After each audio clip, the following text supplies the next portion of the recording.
It's wonderful. So I was going to discuss, the wonderful world of sleep trackers. It's generally a hot commodity. Like everybody seems to have some type of sleep tracker, whether it be like an Apple Watch or whether it be like Fitbit and different things like that. And it's become like a huge thing in the sleep world where a lot of patients will see that their sleep, according to these tracking devices, are garbage. They're like, it says I'm awake all the time and I'm like not feeling good. I'm not sleeping good. And then of course then it translates to how they feel during the day, and they can get kind of into it. So we do get a lot of patients that will come to see us because of it. So I'm going to dive into some of the, what sleeper trackers are, the effectiveness of them. So, you know, like I said, we're going to talk about how they work and are they worth it.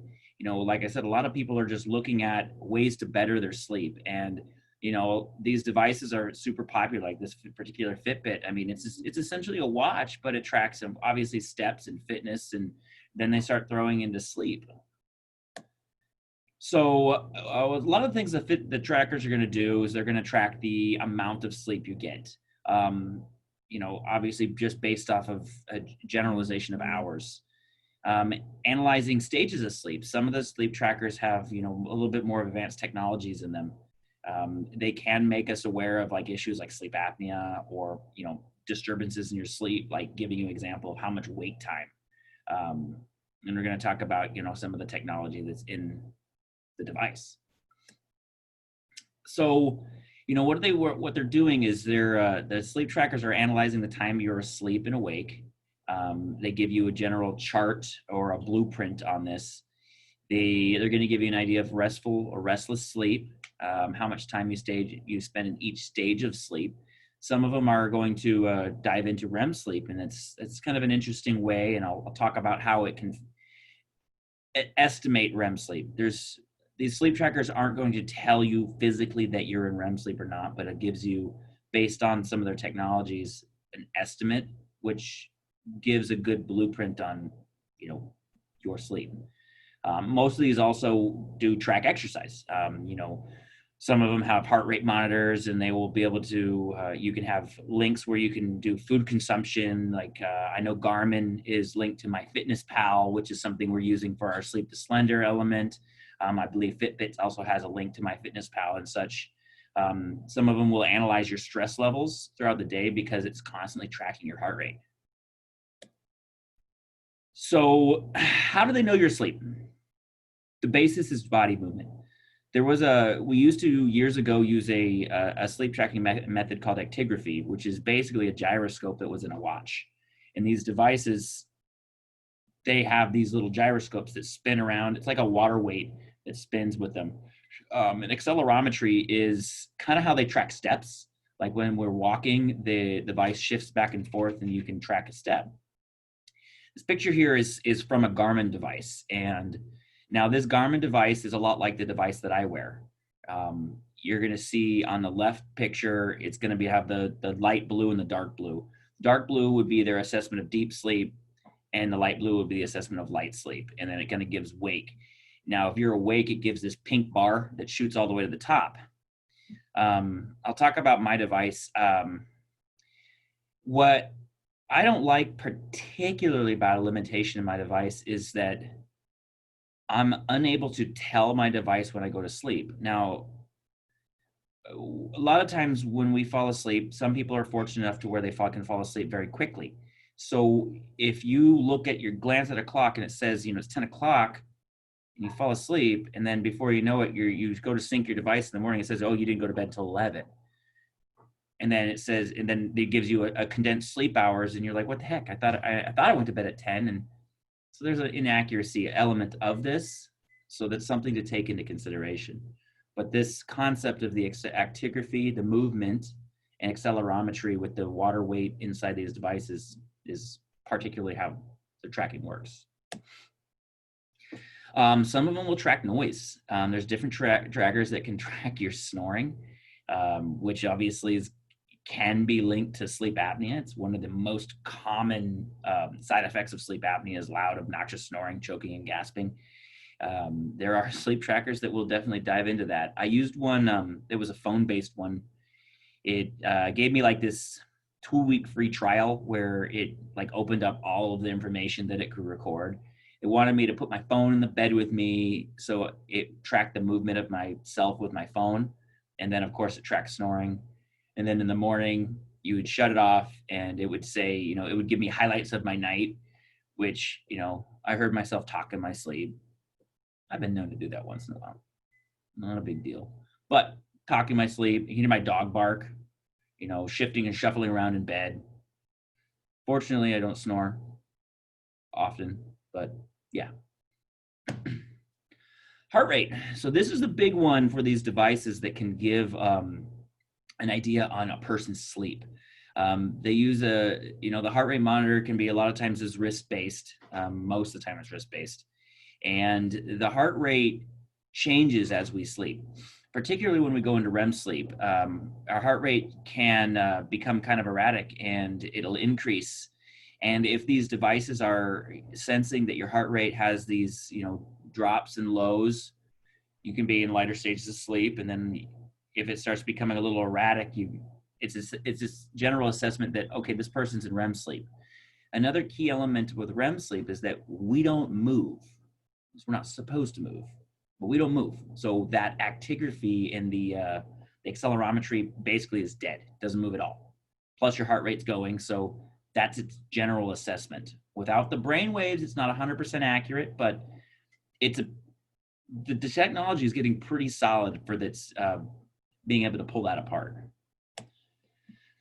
So when it comes to a regular sleep study, of course, if any of you done an actual in-lab sleep study, you'll know you're going to get wired up, like a lot of wires all over your head, your face, them on your body, deals around your chest and your stomach. And these things it's really diving deep into your brain waves. That's the 100% only way to know how deep of a person's sleeping, the percentage of stages of sleep, how deep, how much REM sleep you're getting, light sleep, deep sleep. Also REM sleep, of course, your eyes move.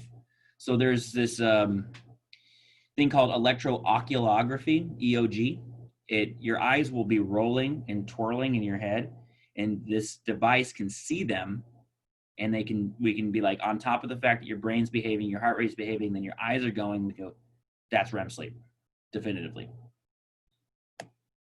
And this is kind of a blueprint of what REM sleep is. Obviously, as I said, with the wires, and you have on the right side kind of what the brain looks like.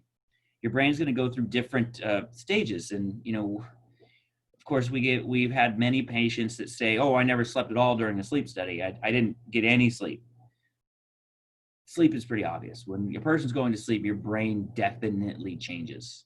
So our assessment of sleep during a sleep study is accurate. And REM sleep and deep sleep and dreaming are going to kind of behave like this little scale where the REM sleep's going to generally become bigger and more common as a person sleeps, and deep sleep will tail off. Another thing about deep sleep is that as we age, deep sleep will naturally become less and less of a percentage, and that's just how sleep works with age. So it's not uncommon to see, somebody who's 14 years old getting a ton of deep sleep, a ton of REM sleep, and then compare the sleep study to a 70-year-old, it's like the deep sleep's very rare, non-existent at all. So the type of devices for sleep tracking, there's wearable devices, with Fitbit, Jawbone, Apple Watch. Apple actually just released a huge update on their sleep trackers, and I haven't got deep into it, but I guess from what I've looked at it, from what I read initially, it's a pretty substantial update on their accuracy of their sleep. There's non-wearable devices. Some of them can be on your nightside table. Some of them can be in bed with you, like a fabric strip that kind of goes under the covers, or like I said, I had one with my watch or my phone, or there's stuff that can kind of go under your mattress.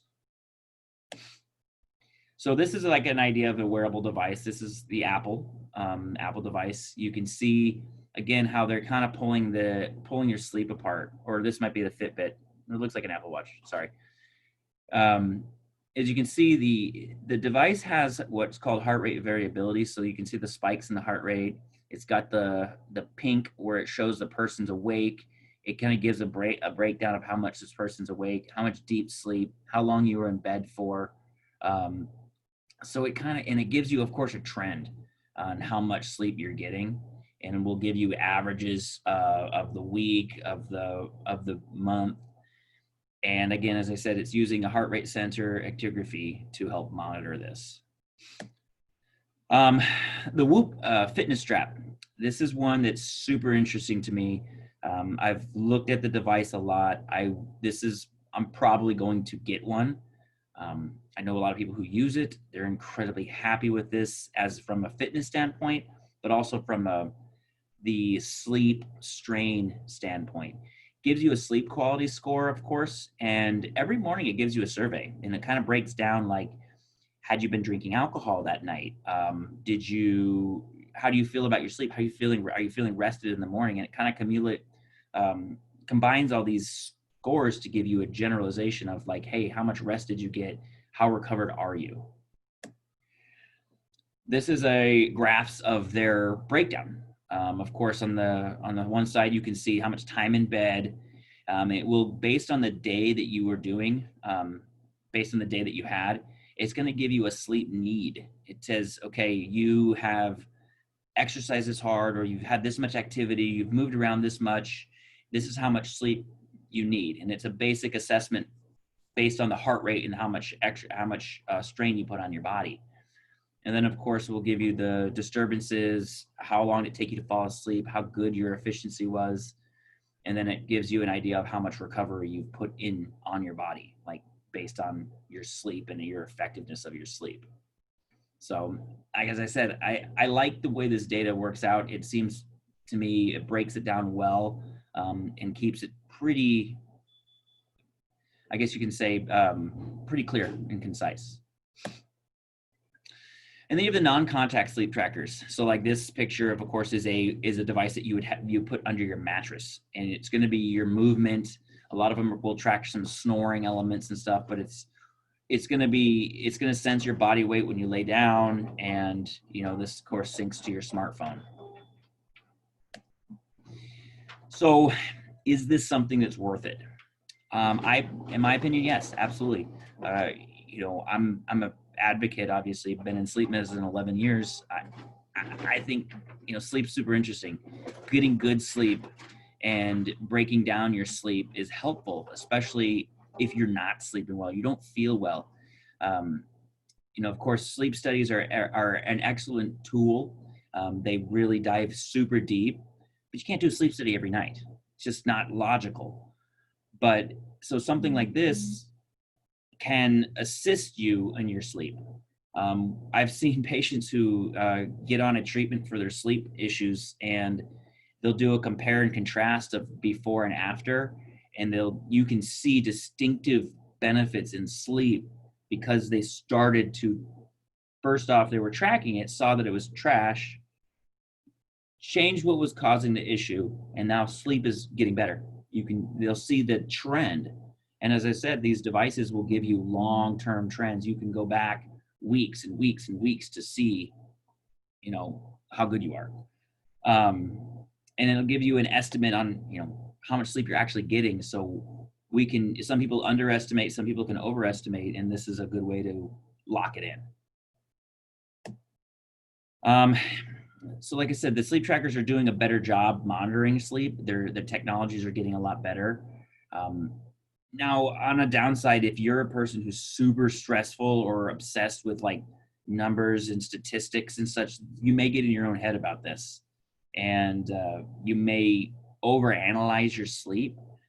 Something like this may be a device that you might want to shelve and focus on how you feel during the day, because that's a huge key that I preach to patients, is that most of quality sleep is how daytime function works. I mean, it can be normal to wake up in the night. I mean, it's not abnormal to wake up once or twice a night. If you're waking up 3, 4, 5 times a night, there could be definitely something going on. But how does it translate during the day? How are you feeling? Are you a walking zombie, or are you a high functioning member of society? So, the sleep trackers, if you're very obsessive about it, may not be the direction you want to go. And again, my final thoughts on this is they've definitely come a long way. I don't like the fact that, like, my particular device, I can't tell it when I'm sleeping and it has to sense sleep. So, I have, so a lot of times I'll just edit it and then just I'll give myself an accurate assessment of my sleep, just knowing what my sleep time is and my wake time. And obviously, if you have a sleep tracker and you're noticing sleep's poor, you can always give us a call, schedule a consultation, do a sleep study. We can actually get a full, deep down assessment of your real sleep. So, that being said. All right, that was great. I'm going to go through and allow you guys to talk. If you're on Facebook Live, I think we have Amanda and Ronnie watching. You guys, if you have questions, feel free to ask. All right. Hello, everyone. Feel free to just raise your hand or just start talking. You can now unmute yourself if you want. And if you cannot unmute yourself, just raise your hand and I'll try to help you. I have a question about, I know this isn't a sleep tracker question, but while everybody's thinking of their questions, you know how the Apple Watch will tell you to breathe like randomly throughout the day? Do you think it senses sort of a spike in heart rate, or like, what do you think that is? Well, the Apple devices have a pulse ox in them. They do? So they'll do, it's like it's something you can pull out of it. So, like, if it's noticing your sats might be a little low. Interesting. It's like, Does it pick up respiratory rate? No, they can't, because it's just obviously respiratory rate's just going to be the belt or just something around the chest. Mm-hmm. I believe with the updates that they're doing is that they're trying to find a way to track respiratory rate. Of course, you're never going to get a pure assessment without counting it and such, but well, I just am noticing there's definitely something physiological that's happening, because it doesn't always tell me to like take a break and breathe.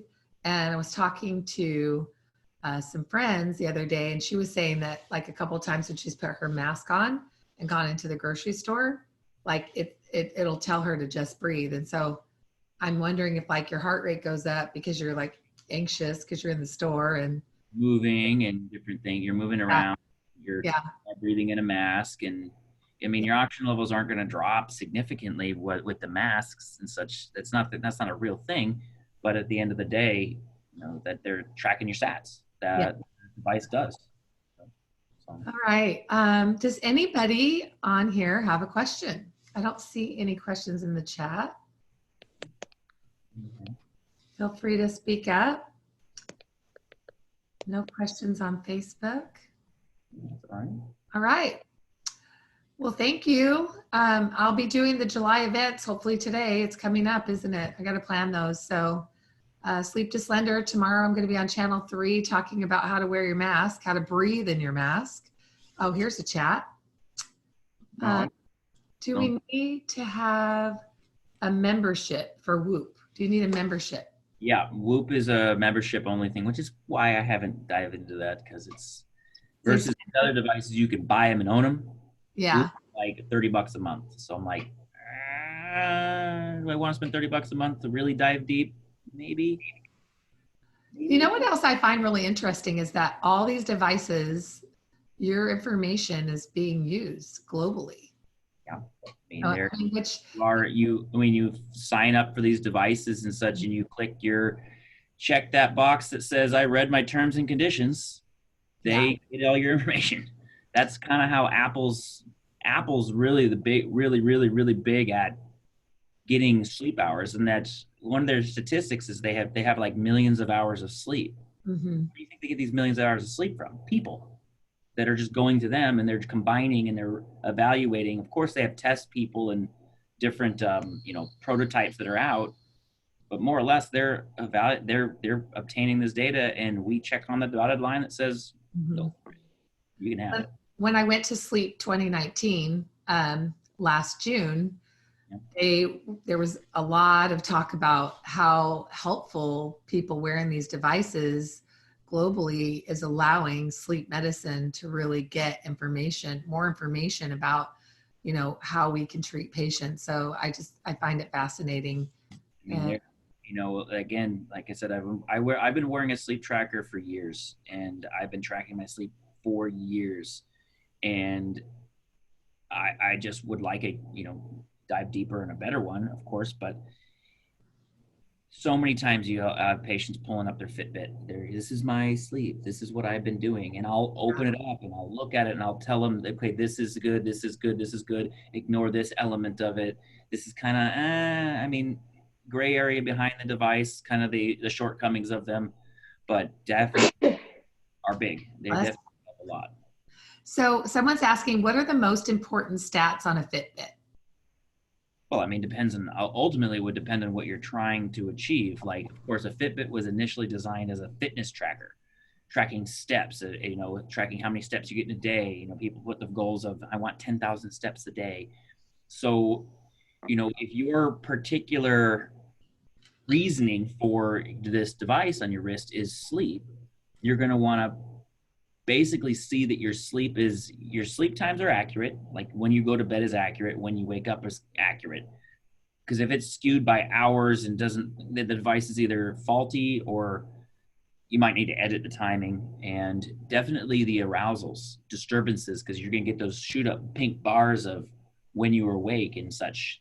If there's lots of wake time, that's something you want to focus on. I know that the Fitbit used to do something like, they changed it. It was like arousal versus sleep. And arousal was like the entire night, which really was like light sleep. And it was a poor assessment. And a lot of patients would think, I slept 7 hours, but 4 hours of it was aroused. How does that make sense? And it doesn't, because I think, like I said, the device, they changed it. So it's more accurate with that assessment. Great. Here's another one. I just got a new sleep machine and signed up for the MyErr app, which tracks my sleep. Seems like that should be enough to track my sleep. Do we agree? So the MyErr app is going to be all about your sleep, your CPAP, and your breathing. Okay. Now you can put a CPAP on and sleep, and a lot of times, if you were an aggressive sleeper, a shifter, a mover, your sleep quality was poor because of sleep apnea. Now, the grade that the device gives, the MyErr device, is going to give you a score of 0 to 100. And obviously, I like to see 80 and above. 80 and above is great. The biggest weight on this grade is going to be your actual sleep time, which, just like these sleep trackers, that's going to be one of the bigger assessments, is physical sleep time.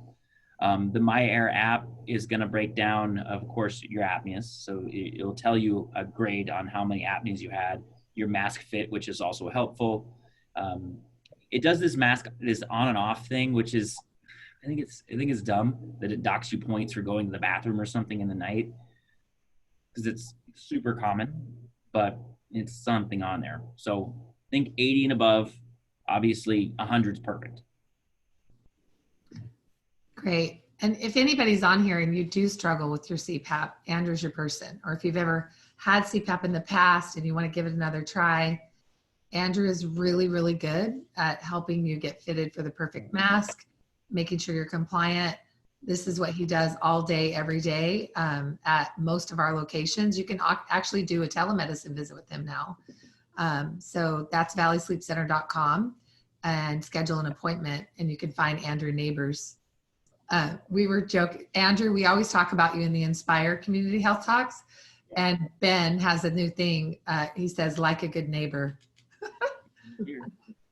Have you ever heard that one? No, not yet. Well, growing up, I always got the Mr. Rogers neighborhood. Yeah, Andrew said, or Ben says to everybody, Andrew is like a good neighbor. It's true. And if anybody here, actually, here's another question, has a specific question for me that you don't want to ask valleysleepcenter.com, that box, ask a sleep coach, that comes directly to me. So feel free to reach out to me. All right, one other question. Dream Machine. What app is the best for Dream Machine? So the Dream Machine only has their Dream Mapper app. It's their specific tracking for it. Um, Now, if you're wanting to like get the data out of your machine and look at this stuff, of course, we can get compliance reports. There was some off-label stuff called Sleepyhead. They've kind of discontinued the software where patients could pull their data and physically put it in the computer and bring up a bunch of stuff. It was super deep. I'm going looking through this, and there's so much information. Some of it is very like we don't need to know that kind of stuff. Like this is irrelevant. Like what your respiratory rate was for last night. Like it's not super relevant information. But like the Dream Mapper is the only app the Dream Machine is going to use. Great. Someone's asking if we can replay past videos. Which video? I'm asking them. By the way, my Facebook, Laurie Ledley, I think it's Laurie Ellswick Ledley, is public. These are always on my Facebook. Feel free to go in there and watch them whenever you want. So if you have a specific video that you would like to see, please let me know and I can send you the recording. We also have a YouTube channel, Valley Sleep Center, all squished together in one word. These are all on the YouTube channel. That's probably the easiest way. Yeah, go to YouTube, type Valley Sleep Center, all one word, and you'll see all of our videos. And this one will be up probably by Monday. Here's one more question. Great questions, guys. Oh, you have a question about Inspire. Inspire is an alternate treatment to CPAP, and we do those talks every Wednesday at noon and noon and 5:30. And you can sign up for that at valleysleepcenter.com/events. And there's also an Inspire information page on valleysleepcenter.com. All right, one more. Good stuff. Did I get them all? I think I got them all. Anybody else? Last call. I'm sure Andrew probably has a 1 o'clock. Do you? I do. They get through on. All right. Well, have a great weekend, everybody. And we will see you on Monday night. We're talking about obstructive sleep apnea with Philips Respironics, and they are the ones that make the Dream Station. So we will see you then. Bye. Bye.